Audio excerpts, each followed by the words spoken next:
우리가 알다시피 지금 미국에서 이민자 추방 행정 조치가 내려져 있습니다. 그런데 가만히 들여다보면 많은 문제들이 있는 것 같습니다. 우선은 절차적 공정성의 문제입니다.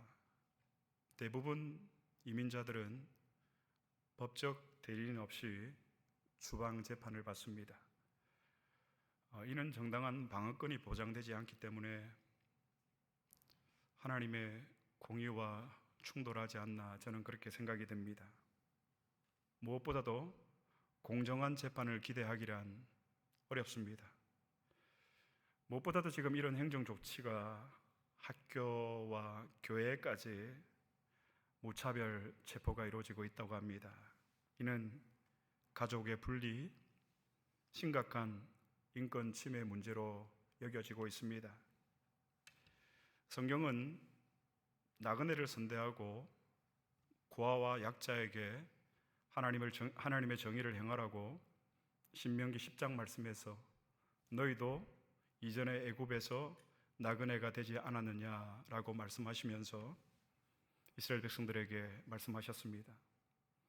지금의 이러한 행정이 저는 성경의 원칙과 충돌하지 않나 그런 생각을 개인적으로 합니다.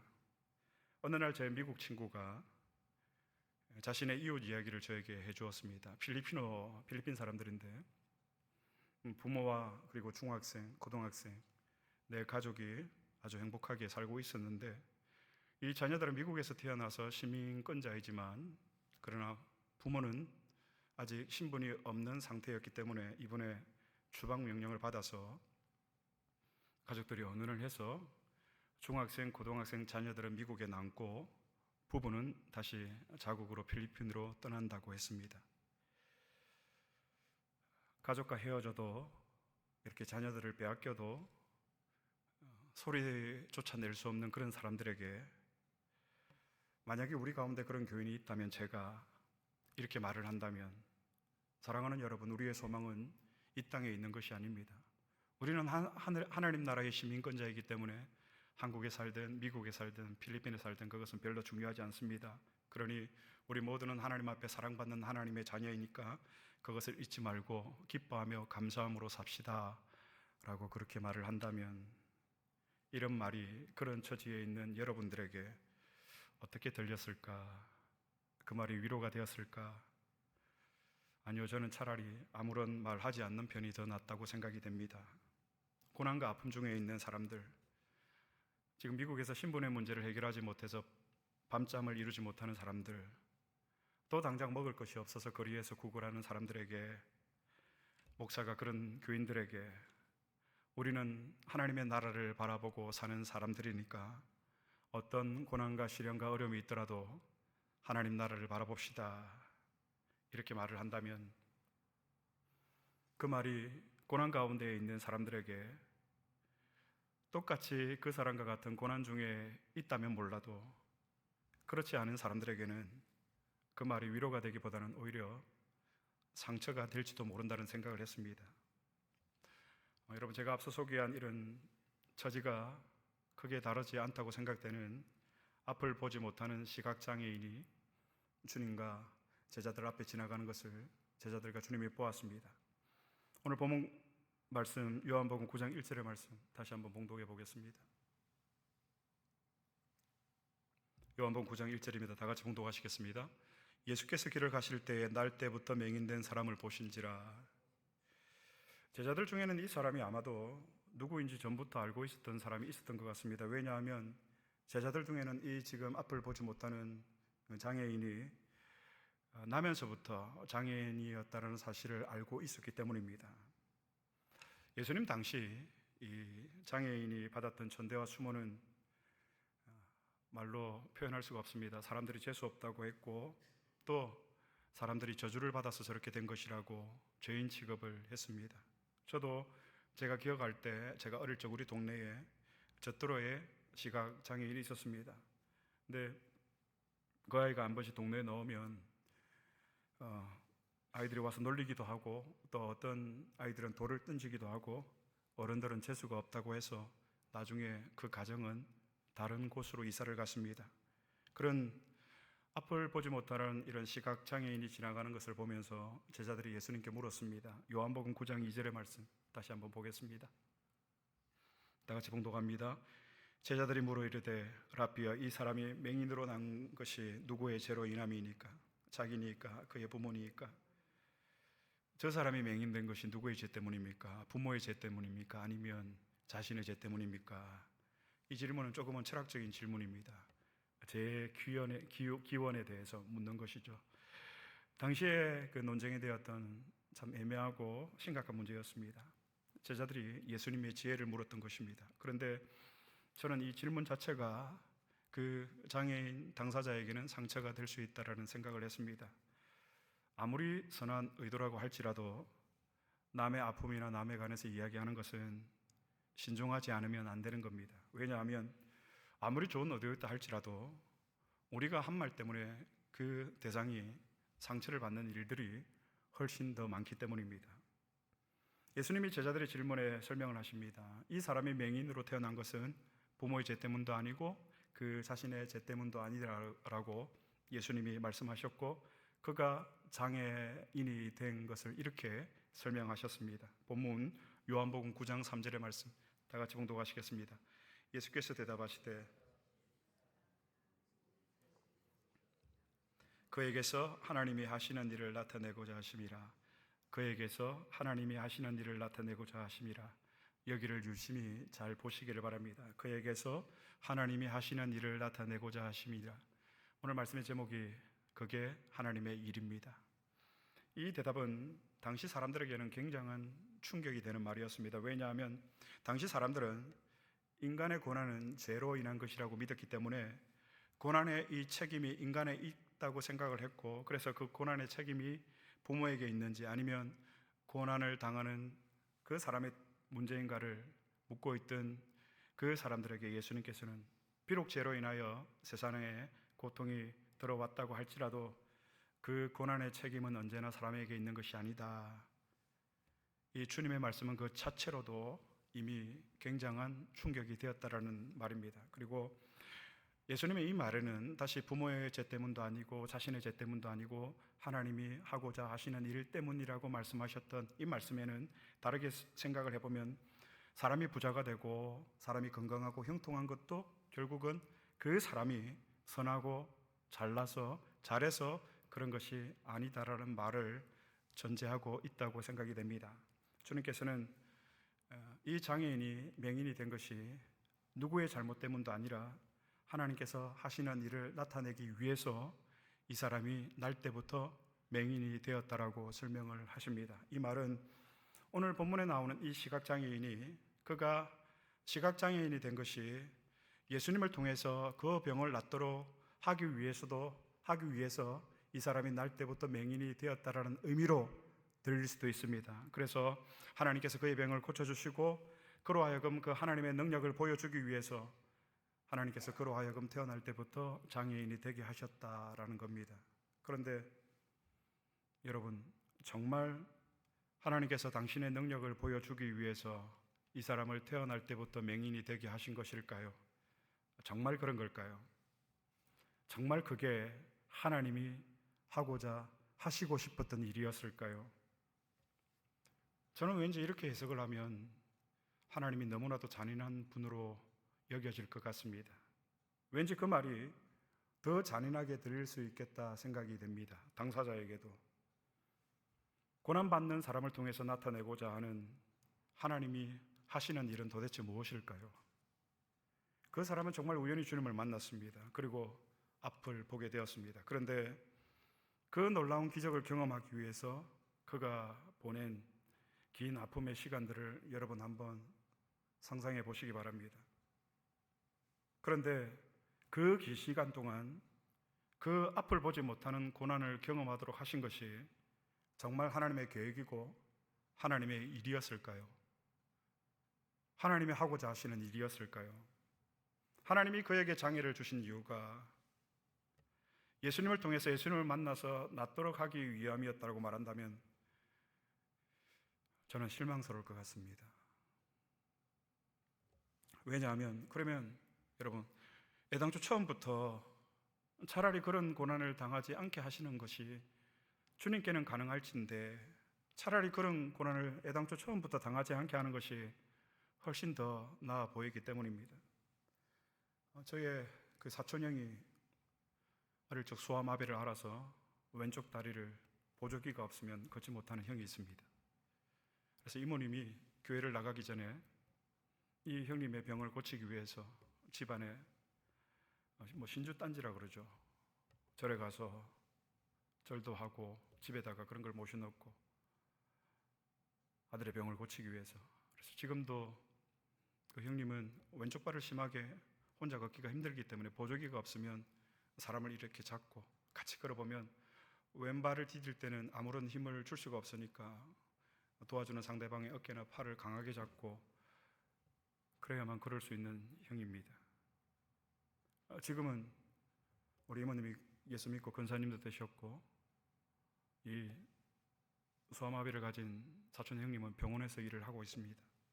그런데 그것이 제 때문에 이모의 죄도 아니고 그 사촌 형의 죄도 아니고 그런 게 아니야 말씀하셨다면 하나님께서 내가 내 능력을 보여주기 위해서 장애를 준 것이야 라고 말한다면 그렇다면 설상 그 장애가 고쳐진다고 할지라도 그 문제가 해결되어도 지나온 긴 시간 동안 그 힘듦의 시간, 아픔의 시간 뿐만 아니라 여러분 세상에 있는 사람들을 보면 이 고난의 아픔의 문제가 해결되지 못한 채 세상을 떠나는 사람들이 얼마나 많이 있는지 모릅니다. 저희 외할머님이 이 사촌형만 보면 눈물을 흘리시면서 근데 돌아가셨거든요. 고통받고 있는 그 손주의 모습을 보면서. 그러면 여러분 우리는 도대체 어디서 하나님이 하시는 일을 볼 수 있단 말입니까?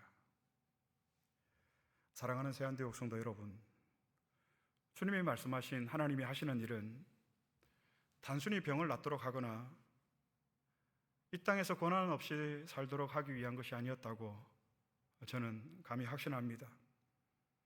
설령 주님께서 우리의 기도를 들어주셔서 병을 고쳐주시고 우리의 문제를 해결해 주신다고 할지라도 그것은 주님께서 하셨던 궁극적인 일은 아닙니다.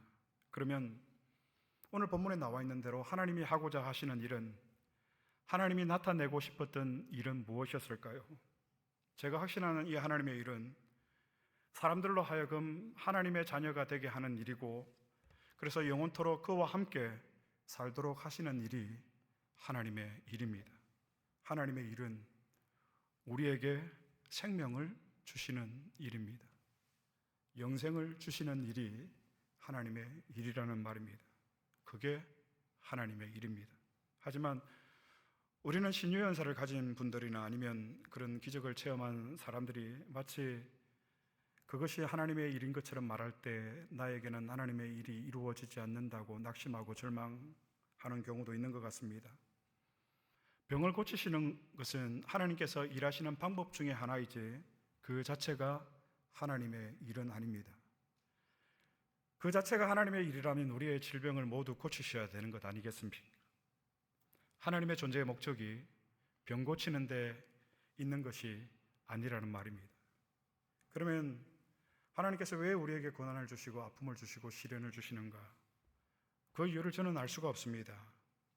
우리가 겪는 이 고난의 시간들을 통해서 하나님께서 하시는 일이 무엇인지 개인적으로 짐작만 할 뿐 가족들에게도 누구에게도 말할 수가 없습니다. 왜? 하나님의 뜻을 저는 잘 모르겠습니다. 구체적으로 알 길이 없습니다. 장애를 가진 자녀를 둔 부모에게 하나님께서 이렇게 말씀하신다면 다른 부모에게 맡기면 이 자녀가 더 불행할 것 같아서 네가 그 아이를 더 잘 돌볼 것 같아서 내게 맡긴 거야 이렇게 말씀하신다면 하나님께서 내 남편을 구원하도록 하시기 위해서 그 긴 세월 동안 남편에게 매를 맞고 그런 고초를 겪으면서도 내가 아니면 남편을 구원할 수 없기 때문에 내가 이 남편을 너에게 맡긴 거야, 이 아내를 너에게 맡긴 거야 그렇게 말씀하신다면 그것이 고난의 원인인 것처럼 말할 때 여러분은 위로가 되겠습니까? 아닙니다. 저는 위로보단 가슴이 무너질 것 같습니다. 그랬어요. 그래서 당신이 하시고 싶은 일 다 하셨습니까? 그러면 내 인생은 무엇입니까? 하늘을 향해서 삿대질을 하고 싶었을 것입니다. 주님, 그것 때문에요? 그것이 아니고는 하나님이 하실 수 없으셨나요? 이런 고난을 주지 않고는 주님이 하실 수 없으셨나요? 그렇게 이렇게 힘들게 하지 않으셔도 하나님은 하실 수 있으신 전능하신 하늘의 별을 놓으신 분인데 왜 그렇게 했단 말입니까? 그리고 여러분, 세상에는 고난 없이 영광을 누리는 사람들이 얼마나 많이 있는지 모릅니다. 다시 말씀드립니다. 하나님의 일은 단순히 병을 고치는 일이 아닙니다. 하나님의 일은 단순히 우리의 가난의 문제를 해결해 주시는 것이 하나님의 일이 아닙니다. 하나님께서 하신 가장 위대한 일은 저와 여러분 우리에게 생명을 주신 일입니다. 그래야 저는 억울하지 않을 것 같습니다. 그 생명을 가지고 우리가 이 땅에 사는 동안 하나님과 동행함을 최고의 목적으로 삼고 하나님을 믿고 따르기로 결정하고 하나님이 허락하신 그 자녀됨의 권세를 가지고 이 세상에서도 그리고 오는 세상에서도 영원한 생명을 누리도록 하시는 것, 이것이 바로 하나님의 일입니다. 우리가 누릴 그 영광의 중함은 이 세상에서 누릴 그 쾌락의 경함과 좋게 비교할 수 없기 때문에 비록 우리에게 지금 이런 고난이 천근만금처럼 무겁게 느껴지지만, 그래서 이 고난의 무게가 너무 무거워서 신음도 낼 수 없을 만큼 힘들고 버겁지만 우리에게 있는 이 영생의 중함에 비하면 우리가 받고 있는 이 고난이 깃털처럼 가볍게 느껴지는 것은 반드시 이 생명이 완성될 날이 올 것이기 때문입니다. 오늘 본문에 나오는 이 시각장애인의 경우에 눈이 떠져서 세상을 보는 그 충격과 감동은 말할 수 없는 기쁨이고 감격이었을 것입니다. 하지만 그것이 그를 치유하고 그를 행복하게 만든 것은 아니었습니다. 요한복음 9장을 전장을 한번 다 읽어보면 나중에 이 사람이 자기 눈이 고침을 받은 것으로 인해서 바리새인들에게 출교를 당하고 안식일에 예수님께서 이 맹인을 고쳤기 때문에, 그리고 가족들에게도 번임을 받습니다. 시력을 찾았지만 그럼에도 사람들의 편견은 여전히 남아 있었고 예수님께서 그의 눈을 뜨게 하셨다는 이유로 이 사람은 가족으로부터 버림을 받고 교회에서도 출교를 당했습니다. 어쩌면 그냥 맹인으로 사는 게 더 행복하지 않았을까요? 가족들로 버림받지 않고 교회에서 출교당하지 않고. 앞을 보게 되었지만 이 맹인은 정신적으로 사회적으로 고난이 사라진 것이 아니라 오히려 더 힘들었습니다. 그리고 이제 앞으로 스스로의 힘으로 세상을 헤쳐나가야 됩니다. 먹고 사는 문제로 그 치열한 경쟁 속에 뛰어들어가야 했고, 그리고 사람들에게 그런 멸시와 천대를 받아야 했습니다. 병이 나았다는 것은 놀라운 사실이지만 성경이 우리에게 말하고 있는 것은 그것이 궁극적으로 그 사람의 문제를 해결한 것은 아니었다라는 말입니다. 우리에게 있는 이 문제가 해결되는 것이 궁극적으로 우리의 문제를 해결해 주지 못한다라는 생각 저는 해보게 되었습니다. 본문의 저자 사도 요한은 이 시각장애인이 앞을 보게 된 것보다 더 극적인 순간을 요한복음에서 우리에게 한 번 더 확인시켜주고 있습니다. 성경을 한번 찾아보겠습니다. 요한복음 9장 35절의 말씀입니다. 요한복음 9장 35절입니다. 다 같이 봉독하시겠습니다. 예수께서 그들이 그 사람을 쫓아냈다 하는 말을 들으셨더니 그를 만나서 이르시되 내가 인자를 믿느냐. 바리새인들이 그를 쫓아냈거든요. 가족들에게 버림을 받고. 그래서 이 사실을 듣고 예수님이 그를 불렀습니다. 내가 인자를 믿느냐, 메시아를 믿느냐라는 말입니다. 왕을 믿느냐. 그가 다시 주님께 묻습니다. 주여, 메시아가 누구십니까? 그가 누굽니까? 내가 믿고 싶습니다. 주님께서 그에게 너와 이야기하는 바로 내가 바로 그다, 메시아다라고 말씀하셨습니다. 그리고 그는 성경에 보면 땅에 엎드려 주님께 이렇게 고백합니다. 주여 내가 믿나이다. 주여 내가 믿나이다. 사랑하는 대한디오 성도 여러분, 이게 하나님이 하시는 일입니다. 이것이 그의 문제가 해결된 순간입니다. 눈만 떠졌다고 그의 문제가 해결된 것이 아니었습니다. 예수의 발 앞에 무릎을 꿇는 그 순간, 눈이 떠지는 것보다 훨씬 더 감격적인 순간이 그에게 찾아온 것이죠. 더 놀라운 순간이었다라는 말입니다. 우리에게 가장 감격스럽고 놀라운 순간은 언제입니까? 주님, 내가 주님을 믿습니다. 저는 지금도 여러분들에게 이렇게 말을 하고 싶습니다. 하나님께서 우리의 모든 문제들을 해결해 주실 것입니다 라고 이렇게 말하고 싶습니다. 지금은 조금 힘들고 어렵지만 참고 기다리면 하나님께서 우리의 눈을 뜨게 하셔서 좋은 일들을 보게 하실 날들을 곧 허락하실 것입니다. 저는 여러분들에게 이렇게 말하고 싶습니다. 그런데 제가 그렇게 말할 수 없는 이유는 우리가 궁극적으로 주목하고 바라보는 것은 바로 그것이 아니기 때문에 그렇습니다. 그리고 무엇보다도 우리에게 주신 이 생명, 예수의 생명, 내가 그의 발 앞에 무릎을 꿇어서 주님, 내가 주님을 믿습니다. 예수가 나의 주인이십니다. 예수가 나의 메시아 왕이십니다. 예수가 나의 생명이십니다 라고 고백했던 그 순간이 우리의 인생에서는 그 어떤 것과도 바꿀 수 없는 시간이기 때문에 우리는 그것 때문에 사는 겁니다. 그것 때문에 예수 믿는 것입니다. 말씀을 맺겠습니다. 주님께서 오늘 우리에게 보여주고자 하셨던 그 일은 바로 생명입니다. 하나님이 하고자 하시는 일은 저와 여러분 우리에게 생명을 주셔서 그의 자녀들에게 생명을 주셔서 영원토록 이 땅에서도 하나님과 동행하도록 하시는 것, 이 생명을 주시는 일, 그것이 하나님이 하시는 일입니다. 하나님은 비록 저와 여러분 우리들의 문제를 즉각적으로 해결해 주지 않으시지만 우리와 끝까지 동행하셔서 우리의 보혜사가 되셔서 우리를 기어코 이 생명에 이르게 하실 것입니다.